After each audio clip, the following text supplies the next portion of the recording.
Si tu cries pas maintenant, quand est-ce que tu cries dans ta vie? Quand la porte s'ouvre et qu'on se retrouve devant cet alignement de Zonda, on ne s'entend plus, on ne peut plus parler. Horacio sourit, lui aussi a compris. En fait, c'est une Zonda Air qui part en essai par la route. Épisode 2 des expériences de ma vie, dont tout le monde se fout, c'est parti. Imagine que tu as fait culpabiliser Horacio au point qu'il te présente des excuses, et puis il cherche à se rattraper. Je vais te raconter l'histoire tout de suite, tu verras, c'est plutôt croustillant. Le téléphone sonne, et vous allez le voir dans mes anecdotes, ça commence très souvent comme ça, par un appel. On est en 2011, et là c'est mon ami Laurent qui me propose de l'accompagner pour une interview en Italie, et évidemment, quand il me dit que c'est pour aller interviewer Horacio Pagani, c'est difficile de dire non. Il veut préparer un reportage, à ce titre justement il a besoin d'aller rencontrer Horacio, et il va me proposer de l'accompagner pour servir de soutien et puis faire partie de sa petite équipe. Donc évidemment, je vais pas forcément chercher à regarder mon planning, je vais pas regarder voir si je suis disponible, je vais pas demander forcément à quelle date ça va se passer, juste je vais me rendre disponible et puis je serai là. Les semaines passent et on arrive, on est en juillet 2011. Avec ma femme, on va s'organiser pour y aller ensemble puisque ma femme est grande fan de Pagani depuis très très longtemps, depuis les débuts. Et on va y aller, partir la veille justement pour prendre le temps de s'installer. On va aller faire notre check-in à l'hôtel. On est en fin de journée, le soir commence à s'installer, la pénombre commence à tomber, les valises sont dans notre chambre et puis on va décider d'aller repérer où se trouve l'usine pour justement se préparer pour le lendemain matin. On va arriver dans la petite ruelle qui est juste face à l'usine historique, pour ceux qui connaissent. À l'époque, la nouvelle usine n'existe pas encore. Je le précise, on est en 2011. Et là, imaginez la scène.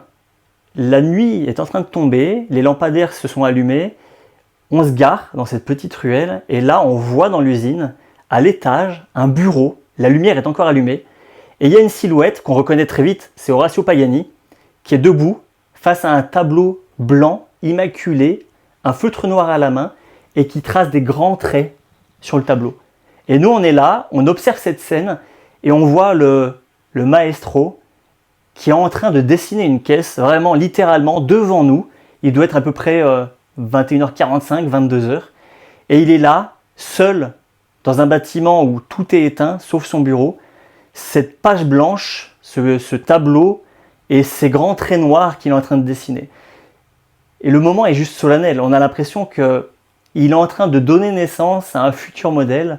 Et quand vous connaissez le coup de crayon du maître, du designer, vous êtes en droit d'imaginer qu'à ce moment-là, vous êtes en train de vivre un moment historique. On se regarde avec ma femme, on a conscience qu'on vit un moment hors du temps, et je pense que pour ce soir-là, on en a eu assez. On rentre à l'hôtel, on va se reposer, puisqu'on sait que la journée du lendemain va être encore beaucoup plus passionnante et excitante que cet instant-là, cet aperçu qu'on a eu. Donc on va se rendre à l'usine, un peu plus tôt que prévu, et notre ami Laurent va arriver avec son staff, qui est en somme assez restreint, puisque c'est Laurent qui sera à l'interview, un autre ami, Robin, qui sera à la caméra, et de mon côté, on va me demander de tenir la perche, donc pour le son. Bon, tenir la perche son, c'est un peu le rôle ingrat, je pense, sur un tournage, et puis je pense que le perchiste, c'est le mec qu'on remarque jamais, quoi. Il est là, il fait son taf, et objectivement, après ça, je vous avoue que j'ai beaucoup de respect pour les mecs sur les tournages qui tiennent les perches son, parce qu'il y a une chose dont on ne se rend absolument pas compte, c'est le physique de bodybuilder qu'il faut avoir pour tenir une perche à bout de bras comme ça, enfin à bout de bras, vous m'avez compris, pendant de longues minutes pour capter le son. Faut faire attention que ça rentre pas dans le champ de vision, faire attention de ne pas y faire tomber sur la gueule du mec que tu interviews, évidemment. Pour l'occurrence, c'est Horacio Pagani, ça mettrait mal. Et puis surtout, il faut rester concentré, quoi. On doit être à bonne distance en permanence. Et c'est vrai que après ça, notamment sur les salons de Genève où j'ai été très présent avec la presse, j'avais tendance à regarder les bras des mecs qui font les prises de son. Et vous le remarquerez aussi si vous le regardez à l'occasion, si vous pouvez. Et les mecs ont quand même des bras que je n'ai pas, quoi. C'était un peu physique, mais ça reste une belle expérience. Bref, on est derrière le bureau, face à Horacio. On va entamer cette interview et il a un anglais un peu approximatif, en tout cas à cette époque. Donc on communique tant bien que mal. La passion, je pense, n'a qu'un seul langage, donc on se comprend quand même. Tout se passe pour le mieux. On arrive à avoir un échange fluide, mais surtout sincère. Il nous parle de sa vision d'automobile, de sa perception des choses, sa sensibilité aux détails. Et vraiment, on est pris dans l'interview. C'est un moment qui reste là encore gravé.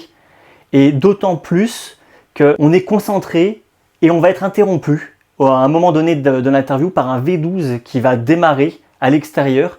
Et pas n'importe lequel, puisqu'on est chez Pagani, donc des V12 il n'y a que ça. Mais celui-ci va nous couper dans notre interview puisqu'on ne s'entend plus. On ne peut plus parler, on ne peut plus s'entendre. Donc on va marquer un temps d'arrêt et on va patienter que ça s'arrête pour pouvoir reprendre. Horacio sourit, lui aussi a compris. En fait, c'est une sonde à air qui part en essai par la route. Alors évidemment, on est juste sidéré par le bruit, par la scène, parce qu'aujourd'hui, des ondes à air qui roulent sur route, on en connaît quelques-unes. Depuis, il y en a déjà au moins 2 qui ont été immatriculées route. Ça s'est vu, c'est aujourd'hui peut-être quelque chose d'un peu commun sur les réseaux, pour les passionnés en tout cas qui suivent l'actualité Pagani. Pour l'époque, en fait, c'est juste lunaire.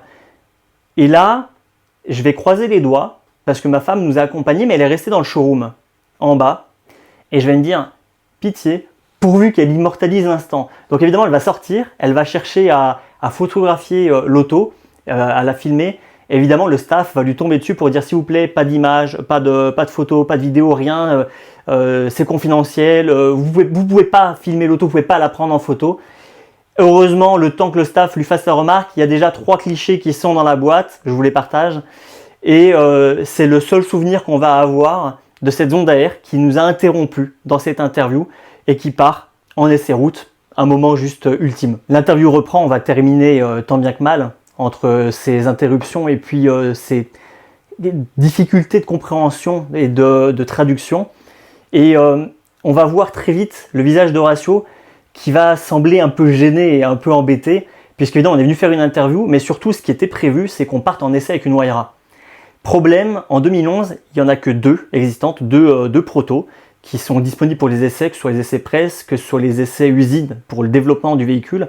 Et en fait, ce jour-là, les 2 exemplaires qui sont présents, donc il y a une rouge cerise et une grise mat, un peu bronze, bref, très jolie, que je vous partage également en photo.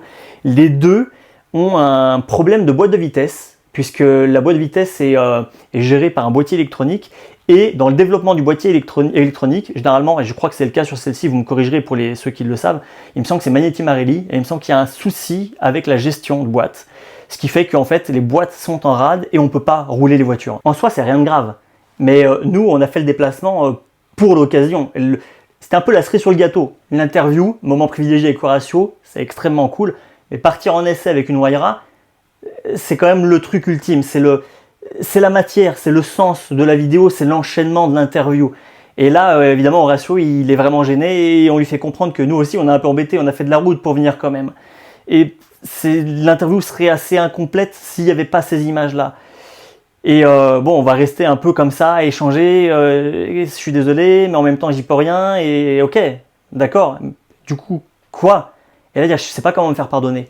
Et pendant l'interview, il a placé 2-3 mots relativement subtils sur cette nouvelle usine. Donc, il va dire, je suis vraiment désolé, mais on va dire, c'est pas grave. On peut peut-être se rattraper. Oui, mais comment? On va dire, vous nous avez parlé de la nouvelle usine qui est actuellement en construction, en cours d'aménagement. Est-ce qu'il n'y aurait pas moyen d'aller y jeter un œil? On ne sait pas à quoi s'attendre. Vraiment, on aurait pu arriver dans un bâtiment délabré, en cours de démolition, que sais-je. Donc, en fait, c'est vraiment le petit coup de... Ce serait une exclue quand même. Et là, il nous l'explique très clairement. Il nous dit, écoutez, en dehors de nous, donc le staff Pagani, les employés Pagani, et en dehors de quelques très rares clients privilégiés, personne n'a mis les pieds là-bas. Et on sent qu'il n'est pas forcément hyper open pour nous y emmener parce que en termes d'image, c'est pas ce qu'il veut montrer non plus. Mais il est embêté. Donc on va pousser un peu le truc et évidemment il va dire « Ok, je vous y emmène ». On monte en voiture avec un employé. Certains d'entre vous sont pas sans connaître les affinités d'Horacio pour les 2 roues, notamment les vélos. Donc nous on va partir, la nouvelle usine n'est pas très loin de l'usine historique. Donc nous on part en voiture, c'est surtout pour le côté pratique avec le matériel. Et Horacio va prendre son vélo, ce qui a un côté un peu, là encore un peu surréaliste, surtout qu'à l'époque il n'y avait pas autant de documentation d'Horacio sur son vélo. Voilà. Là aujourd'hui c'est un peu plus commun, les gens savent qu'il aime se déplacer à vélo, il y a beaucoup de photos de lui en train de pédaler. À l'époque nous on est un peu surpris, bon bref, c'est vrai que c'est pas si loin, il va très vite nous rejoindre et on va se retrouver devant cette grande porte. Et au moment où elle va s'ouvrir, j'ai donc mes 2 comparses qui sont là pour le tournage, donc Laurent qui a fait l'interview et Robin qui était derrière la caméra. Et Robin, au moment où la porte va s'ouvrir, va nous lâcher un petit cri. Je ne vais pas vous le décrire parce que je risque d'être un peu grossier, mais c'est le genre c'est le genre de bruit qui est quand même un peu malaisant. Bon, on est des professionnels de base, donc c'est vrai qu'en termes de comportement, il y a des choses à faire et des choses à pas faire. Comprenez le truc, quoi.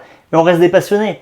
Et je veux dire, quand la porte s'ouvre et qu'on se retrouve devant cet alignement de Zonda, il y en a une douzaine, les premières, on les remarque tout de suite, elles sont toutes bâchées, toutes. Mais on voit la première, Zonda Cinque et Tricolore. Après, il y a voilà, line-up, une douzaine, 13, 14, je sais plus, bref, avec des pièces, les voyants en panne.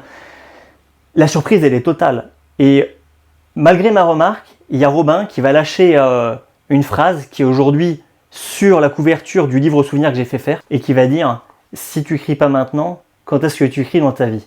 Voilà. Et je trouve ça très juste. En fait, il y a des moments dans la vie, tu peux pas te retenir. Il faut que ça sorte. Et là encore, je le redis, les histoires de Pagani-Raduno, de rallye sur lesquels on peut voir des alignements de Zonda, à l'époque, c'était pas si commun que ça. Ça existait déjà, hein, les Pagani-Raduno, mais c'était pas aussi commun qu'aujourd'hui. Et il n'y avait pas les réseaux sociaux pour en être abreuvé de façon totalement déraisonnable. Donc, on savait qu'on allait dans la nouvelle usine, on ne savait pas à quoi s'attendre. Autant vous dire qu'on n'a pas été déçus. Et la réaction de Robin a illustré ce qu'on a tous vécu en nous, mais qu'on a intériorisé sur le moment. Bon, on reprend nos esprits, on rentre. Là, on mesure à quel point ça va être juste dingue. Et évidemment, notre accompagnateur, donc Horacio Pagani va nous laisser avec lui, va donner des consignes très strictes sur ce qu'on peut faire, pas faire, filmer, pas filmer, prendre en photo ou pas, ce dont on peut parler ou pas, parce qu'on a vu des choses dont encore aujourd'hui, il est difficile de parler, qui sont liées à des histoires avec certaines Pagani, certaines qui ont été crachées, des histoires un peu particulières qui resteront sous embargo encore longtemps. Et quoi qu'il en soit, ils vont nous laisser le choix, nous dire écoutez, on ne peut pas toutes les débâcher, mais vous pouvez en choisir deux. C'est vrai que sur le moment, on se dit on va commencer par deux, on va lui mettre un petit coup de pression et puis on va toutes les débâcher. Bon, ça s'est pas passé comme prévu. Et on va choisir quand même la Cinque et la Tricolore qui sont quand même deux modèles quand même assez emblématiques et particuliers. Plus loin, il y a la Zonda Uno qui est aussi très particulière et qui n'avait pas été vue encore. Il existe non plus, enfin, encore à l'heure actuelle, il n'y a pas tant d'images que ça sur Internet de ce véhicule. Et il y en avait encore moins à l'époque. La tentation était très très forte pour la débâcher, mais elle était tout seule au milieu du reste. En termes d'image, c'était moins impactant. On en a fait quand même comme on a pu. Mais quoi qu'il en soit, on a passé, je pense, une quasi demi-journée, presque, je sais pas, peut-être 2h30, 3h sur place, à filmer, faire des photos. Et ça restera un des souvenirs les plus marquants de ma vie de passionné automobile. On va rentrer d'Italie avec, là encore, des souvenirs juste complètement oufissimes en tête.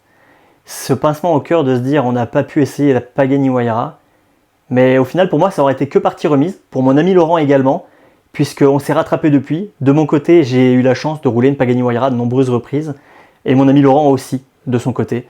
Donc tout est bien qui finit bien, et tout arrive à point pour qui sait être patient également. Donc les amis, lâchez jamais rien, et vous verrez, tout finit par se dérouler comme vous le souhaitez. En attendant les futures anecdotes dont tout le monde se fout, n'oubliez pas de vous abonner, un petit like, un petit commentaire pour dire ce que vous en avez pensé quand même, voir ce qu'on peut améliorer sur les prochaines.